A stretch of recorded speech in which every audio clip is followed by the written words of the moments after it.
Barabara zote hizo kabisa huyu Mchina. Sawa? Sawa mheshimiwa. Alizo kabisa zote huyu Mchina nataka kuzipitia. Mheshimiwa, nijiridhishe. Wewe nimekwambia kamlete huyo Mchina. Mbona wewe unanisumbua wewe? Mheshimiwa, mimi na wewe ni Watanzania, tunagombea nini? Tunagombea mwanamke. Mimi natugombea mwanamke, wewe unijui, sikujui. Mimi am here by professional. Nimekwambia kamlete huyo contractor ambaye ni Mchina. Huyu hapa. Nimesema kamlete Mchina. Huyu hapa. Kwani tunachogombea nini? Wewe umeteuliwa na rais, mbona hujiamini?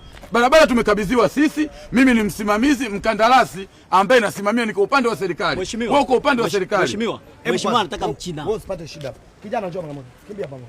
Njoo. Wewe unamtaka mkandarasi. Ngoja waziri awe anauliza vitu kwa evidence. Au jambo kijana? Jambo kwema. Hongera kwa kazi. Safi sana sisi. Tuko hapa mimi na wewe muda gani? Miezi mingapi? Sio 6. Miezi 6. Tunahangaika usiku na mchana. Sasa wewe nakwambia unitie Mchina unamleta huyu. Mchina ndio huyu. Huyu ni Mchina huyu. Tatizo wewe unaangalia rangi. Kinachokudanganya, wazungu ni wekundu, wa China ni yellow. Wewe ndio unachokiangalia hicho. Haya tuache mambo ya rangi, macho ya Kichina nani yajui. Huyu ni Mchina mheshimiwa waziri. Huyu ndo kakabidhiwa barabara hapa na huyu ndo ana kampuni. Wewe Mchina?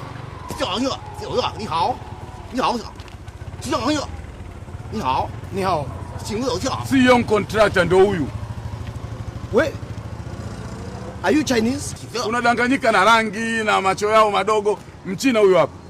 Huyu ndo kakabidhiwa. Ndio maana nikakwambia mheshimiwa waziri, hapa wamepita wenzako 4 na wewe karibu utapita 5 kwa sababu tu hamtakagi kuelewa.